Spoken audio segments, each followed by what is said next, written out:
welcome to Petite to Queen's Claim Your Career Crown podcast. I'm your host, Lynn, and today we're joined by our special guest, Chuck Blakerman. I think I put an R in there when I wasn't supposed to. That's okay. Blakeman. My name gets butchered all the time. Well, so does mine. So today, Chuck and I are going to be talking about twice the profit, how to double your income in 90 days or less. Because getting results is what drives your business and enables you to help and serve even more people. And if you get a ton of value in this episode, I would love to invite you to subscribe because it costs nothing to subscribe. Now, Chuck is a serial entrepreneur, author, and speaker who built 13 businesses in 10 industries on 4 continents. Oh my. And now helps other business leaders make more money in less time and get off the business treadmill. His company, Crankset Group, provides mentoring, mastermind groups, and peer advisory for business owners and companies worldwide. Chuck is a rare combination of successful business owner, international speaker, and author who inspires leaders and provides simple tools to transform their business.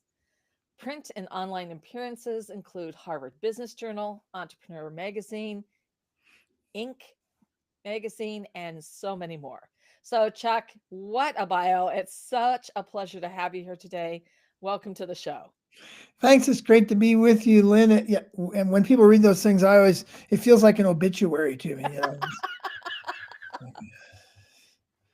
Well, I hope All not. the things you used to do. But are still active in. All I right, hope so. come on. Yeah, So you know, what a story, as you said, but I'd love to hear about what inspired you to get started on this journey, especially today and with this sure. first topic that the topic we're covering. Yeah. Well, I came out of high school left-handed, right-brained, ADHD, and dyslexic, and graduated at the bottom of my class. Joined the army because they had to take me, and in the army, I somehow started some little business thing, and fast forward 35, 40 plus years later, I have built all those businesses and all those industries. And so I found out I had something to offer. But out of high school, they told me I should be a tinsmith because I played clarinet. And so I'd be good with my hands, and they needed tinsmiths back then. So that's my claim to fame is I thought I was going to be a nothing, and I still am. I'm grateful to be transforming a lot of things in my own life and in other people's lives. And the last 15 years, I have 2 businesses we still work with that are focused on helping other small business owners not make all the mistakes that I made. And for the last 20 years, we've been doing a training course. It's a 10-week training course that is based on this idea of doubling your income in 90 days. I did it for myself twice first before I did it with anybody else. I never put anything out there that I'm not doing. And for the last 20 years, we've been helping business owners figure out how to make more money in less time and get off the treadmill. And we see probably 50+% of them actually double their income or their revenue, whichever one they want to double, inside of 90 days when we get them involved in this process. The book I just finished, it will come out. It's coming out March 18th, whether that's before or after when your podcast comes out. But it's coming out March 18th from Entrepreneur Press, and it's called Sell Less, Earn More. And it is basically that 20 years of business development training in a book. And we teach people, we call it the anti-sales book because I don't know about you, Lynn, but most business owners I know don't like to do sales, right? They do not like. It's like, oh no, I'm making chairs and they're piling up in the basement. Now I have to actually go do something about it. And sales is a necessary evil. Then we read all these books that tell us we're supposed to love sales. This is a book to tell you you don't have to love sales. In fact, you can stop selling and you can make more money if you do these relational things instead. So we're excited about the book. Entrepreneur Press said they haven't had a book like this in their 75 years of printing books because we are the anti-sales book. This is the cure for the common cold call. We're gonna get you out of that nonsense so you can do the thing you loved as a business owner. Yeah, absolutely. And I'm all for that because sales is a relationship and it's Yeah. it's a gift. It's how you help and serve others and create lasting impact. So, Yes. with that said, I'm right there with you. What does traditional sales get wrong, and how can sales professionals turn that around? Yeah, it's a great question because sales didn't exist the way we think of it until around 1850. It was the first time in the history of man that we made more stuff than we needed. Factories started kicking in, and we just made 10,000 buckets, and we only need 2,000. What are we going to do with 8,000 buckets? Well, let's go find strangers. The people we know would buy the 2,000 buckets. We got to go find 8,000 strangers. So we need somebody. We'll call them a salesperson, and they'll go door to door and they'll stab people with their business card, and it works because nobody's done it before, so nobody's sick of it. And all of a sudden, we have this thing called sales. And it's basically sales and marketing were created largely to get rid of excess goods that we didn't, we were just making too much stuff. So we have to convince people they need stuff they don't need. And that's what salespeople are for. So we get it wrong from the beginning that sales is transactional. I see you with you got dollar signs on your forehead. And my job is to separate you from some of the money in your pocket. And I'm not supposed to walk away until I sell something. Sales, we don't even use the word sales anymore because it's so broken.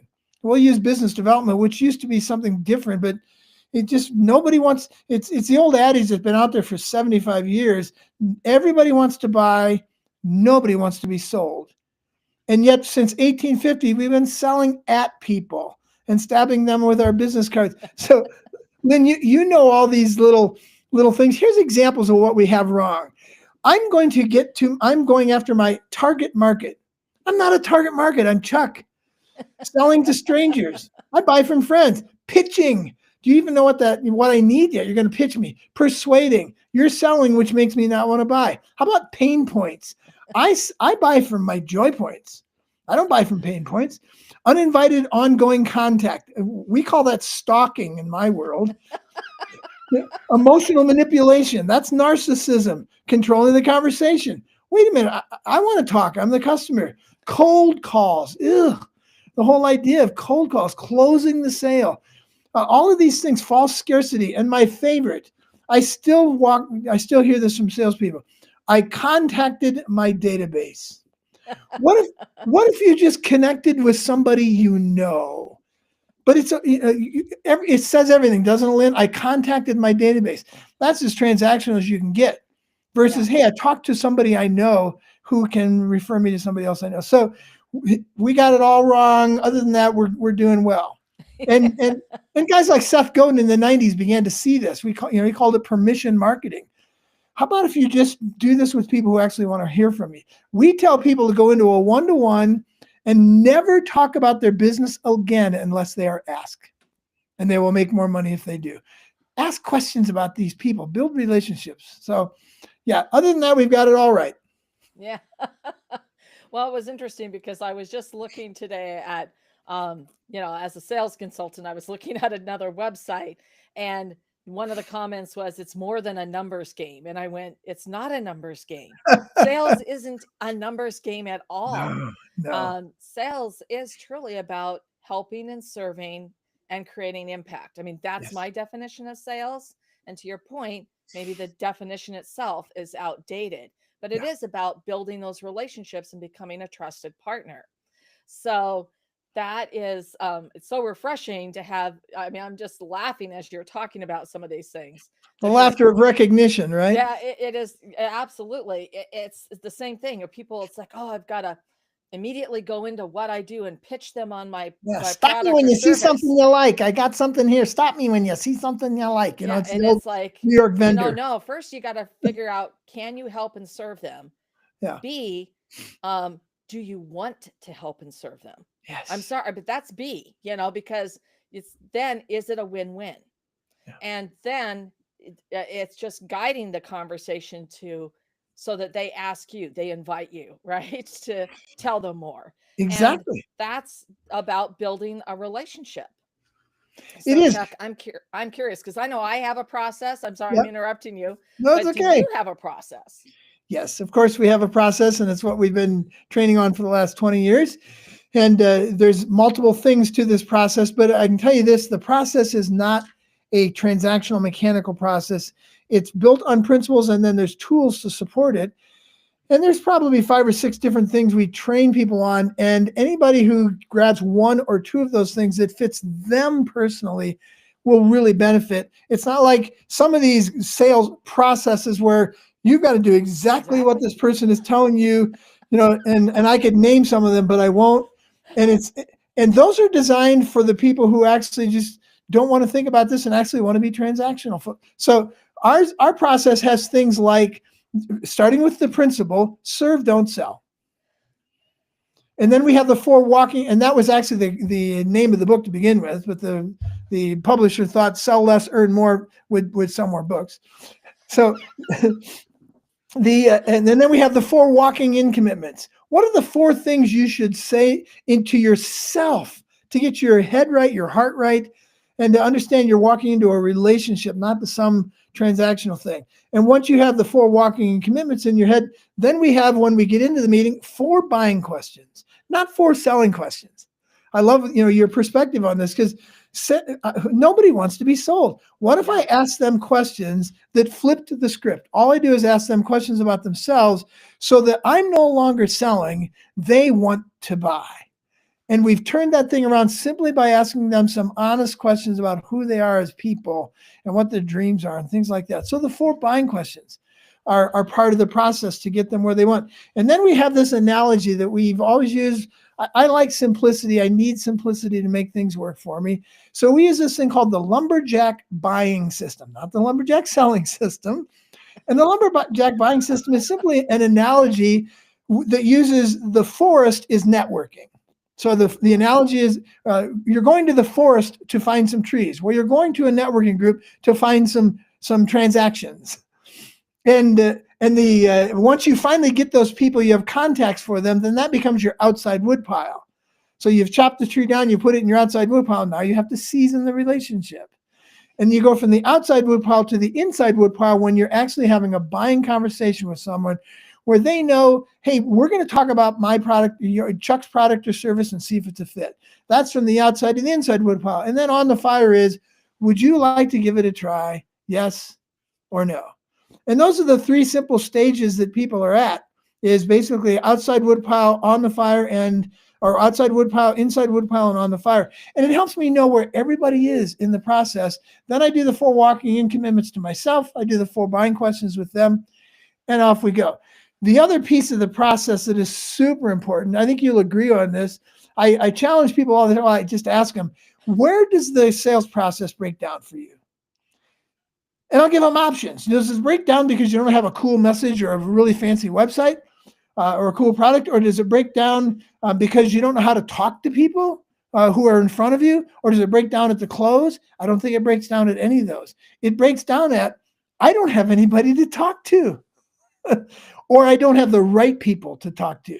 And that's the biggest part of our process. Is we call it, the process is to get the goal is to get a steady stream of potential clients. So we use some of our processes, things like catalyst events and gold veins and lumberjacks and things like that, to help you get to where you have a steady stream of people coming to you instead of you having to chase people. And part of our process, I think you would agree with this to some degree at least, part of our process is to challenge people to never talk to another stranger again. And you will make more money. Trust me, you can do this with people you already know. Yeah, no, it's true. I mean, that's really about building the relationships, and it's so often it's who do you know, Yeah. and then that they become a trusted resource. They make introductions, and there is a whole piece about that, and it's also always showing up as your authentic self, human to human, to make those connections. So Yeah. I really appreciate talking about that process.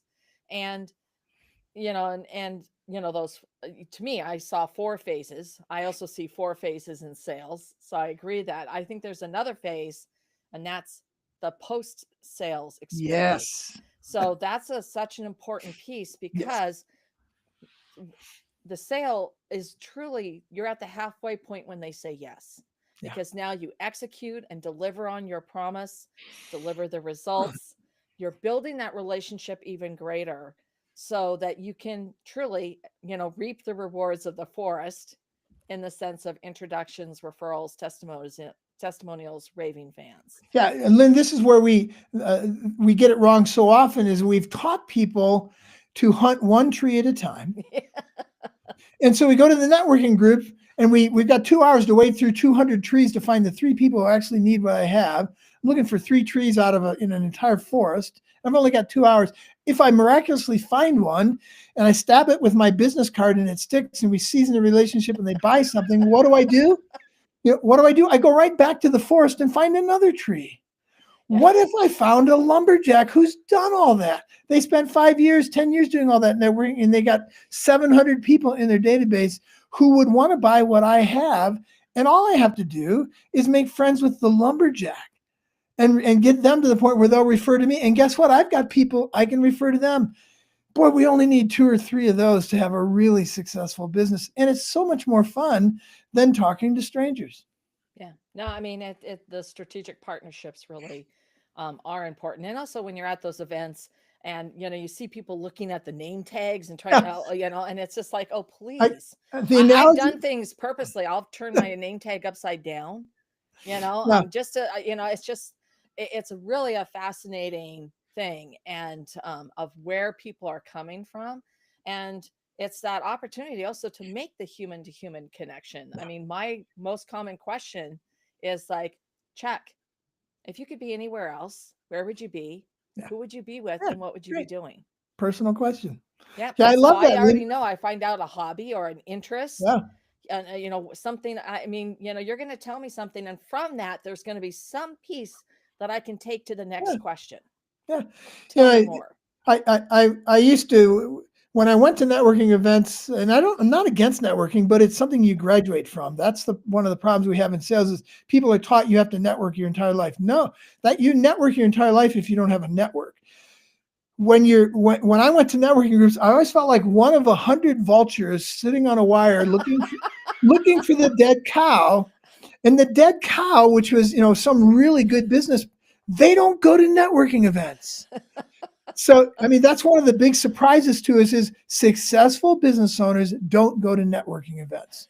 Is it because they've lost their mojo? No, it's because they found that they can replace networking with a small network of lumberjacks. Why would I go to the forest over and over again when I got 3 to 5 people who have all been to the forest? Let's just build our relationships and go from there. So you're no longer one of the vultures on the wire. It's very refreshing. And it really is. It was startling to me when I first thought of it myself. Successful business owners don't go to networking groups. What's wrong with them? They've graduated. So I love networking. It's a great place to start if you don't have any friends. And then even where you're there, you should be looking for lumberjacks. When I went to those things, I looked for customers, but I was looking more for people who had already done a lot of this, that we could help push each other forward. Yeah. So, I mean, this ties into my next question about a phrase that you use. Why is identifying that first domino a challenge? And so let's talk about the first domino because we haven't talked about it yet. No. And then why it's a challenge. Yeah, it's one of the things in our process is that every business has what we call a first domino. And you picture a room full of dominoes. If they're all lined up correctly, how do you knock them all down with one action? You just hit the first one, and it creates this chain reaction. Every business has a first action, a first activity that if you do this activity well, it will make everything else in your business go. And it's not a reactive activity. When I say this to people, they say, "Oh yeah, the phone rings." No, what made the phone ring? There's some kind of marketing, advertising. There's usually some very proactive thing. And with the smaller the business, it's more about connecting with one person at a time, having events, lunches, coffees. My first domino was, when I first started years ago, was 4 cups of coffee a week. Because I knew my closing ratios, which almost no business owner does. My closing ratio was 27.59% of the people I sat down with to have a cup of coffee would buy from me. That's basically 1 out of 4. So I knew I needed 1 out of 4 cups of coffee a week because I wanted 1 new customer a week. So I scheduled 5 cups of coffee because I'm not a victim. because if I schedule 4, somebody doesn't show up, I'm going to say, it's not my fault. Somebody else did this. No, it is my fault because I knew that was going to happen. So that's the concept here is what the most important number/activity any business owner can figure out is their first domino, because everything else falls from that. If you know that you're supposed to have 4 cups of coffee a week, now you're in a yes and no world. Am I going to get up in the morning and do this? Yes or no? It's not like I don't know what to do, so I'll do lots of things and work really hard. What if we had utter clarity? Lynn, this utter clarity brings power. And to know that all I need is 4 cups of coffee a week. How do I do that? And off we go. So what's your first domino? Yeah, That's absolutely. what people need to learn. Yeah, they do. It's very, from a strategic positioning and the work that you do, it's absolutely critical. Yeah. And there's so much that goes on of chasing the shiny objects, just busy work, waste of time, energy and resources. So another thing that we were talking about, related to coffee, and this is one of the key things that, I know that I talk a lot about, is that you have to listen and you have to actively listen. You call it tier 3 listening. Tier 3 listening, yes.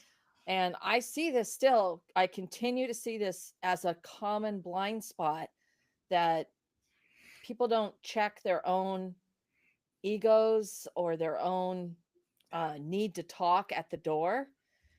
They need to listen. So let's talk about tier 3 listening. Yeah, tier 3 listening is something I adopted from a book called The Power of Purpose by Peter Temes, T-E-M-E-S. And he talks about tier 3 thinking, or three tiers of thinking. And over the years, I realized for me, I adopted this a different way because I'm a terrible listener, and I need to learn how to listen. And this tier 1 is simply something like, how do I think and feel about me? That's something we begin to develop in the womb, and certainly by the time we're out, we're raging tier 1 thinkers. How do I think and feel about me? I'm tired, I'm thirsty, I'm hungry, I have to go to the bathroom. It's all about me. The world's all about me. Sometime during our adolescence, we developed tier 2. Tier 2 is, how do others think and feel about me? Oh no, the world's watching. and they're staring at me, and so I get all self-conscious because the whole junior high is staring at me. Both of those are really important. We really need to know how I think and feel about me. And a lot of people never develop that, or it's taken away from them by their parents or society or something. And tier 2 is really important. How do others think and feel about me? I used to think that was the sales skill. I need to read people, and do they like me, and do they like my product? And that's tier 2. Those 2 tiers are what I would call, tier 3 is the big one. Tier 3 is empathetic listening. And tiers 1 and 2 are not empathetic. Yeah. They're more about emotional intelligence, which again, we need to have. Tier 3 is a skill you actually never need to survive. Tier 1, how do I think and feel about me? How do others think and feel about me? Man, I need to survive. I need those in order to not get eaten by a dinosaur. So I always need those. Tier 3 is tier 3 is, it turns everything on its head. How do others think and feel about themselves? And how do I enter into that? Not how do I solve it, just how do I come alongside and support them? What is this person sitting across the table from me as I'm asking the 4 buying questions? What are they thinking and feeling about themselves? And how do I enter into that? This is the idea of switching, one of the ideas around switching from the idea of selling to people's pain points. What if I sold to their joy points? What if I found out, how do they think and feel about what are the things that are really exciting to them? And I could relate what I do or what I have to that. So that's tier 3 listening. Yeah. And when I first came up with that for myself, Lynn, I was really conscious of it for like a few months in conversations, and I would stop myself and say, okay, where am I right now? Oh no. And by the way, that's already, you're out of tier 3 if you're asking yourself that question. But I was like 5% of the time I'm in tier 3. Most of the time I'm trying to think of what I should say next, how I could come back with a better answer than they did, to share with them how I broke my arm and they broke it, or I'm distracted by some squirrel running behind me. It's really tough to be tier 3, but that is the holy grail of being really good at business development is just putting how I think about me and how others think about me on the shelf and just leaning in and saying, I want to know how Lynn is feeling and thinking about Lynn and about Lynn's business. Boy, that's hard. But when you begin to, it's hard to begin with, but it's like any muscle, you can get there pretty quickly if you just focus on it. So that's tier 3 listening. Yeah. Yeah, no, it just requires discipline, and it requires you to really tune in so that, and also ask clarifying questions. And I call using the powerful pause Yeah. to, to make sure that you also give them enough time to respond, to think about things, and then ask the second part of that, like, oh, that's really interesting. Tell me more. Yeah. Or help me understand, whatever there's a whole bunch of ways to then that second answer even gets them talking about it on a deeper level. So you can really identify their emotions and motivations, and because that people buy on emotions and they rationalize. Why don't they? And they also buy on how are they going to achieve the so they can? What is the so they can? What's the goal, the dream, the initiative?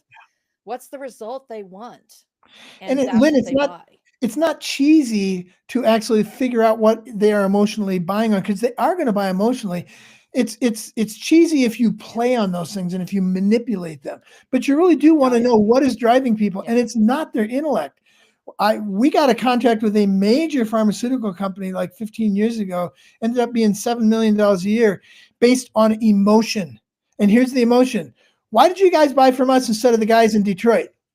And their response was, because we're in Indianapolis and they're in Detroit, and we're going to have to come out often. And do we want to go to Detroit or do we want to go to Denver? We picked you guys. $7 million contract bought emotionally by a major corporation.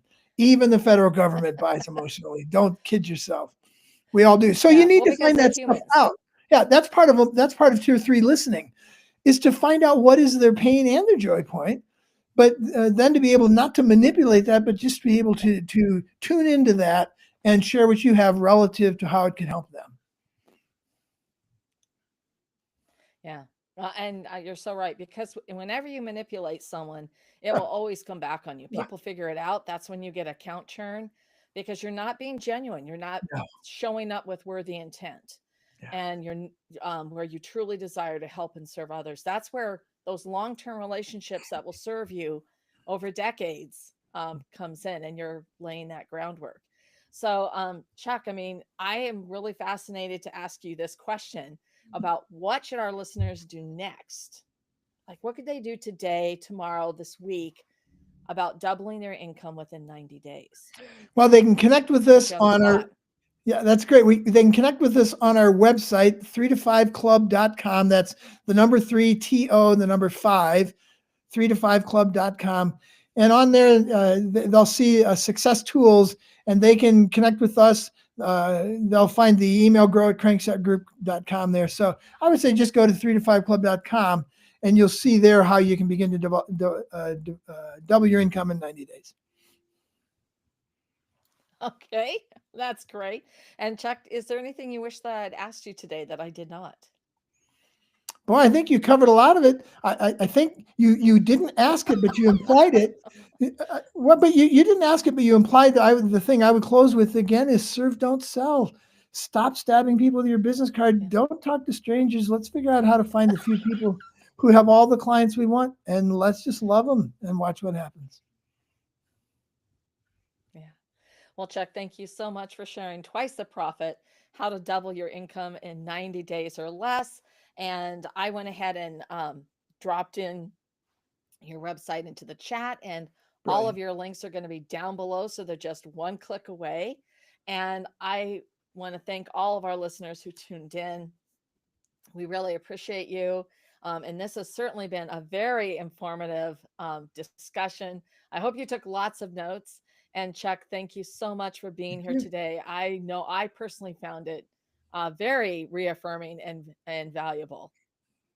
Brilliant. Yeah, I'm with you, Lynn. It's great to be with other people and just find out, oh, I'm not crazy. We really should build relationships. Let's do that. Let's do that. Okay, I just turned That's it us. off. All right. Well, that's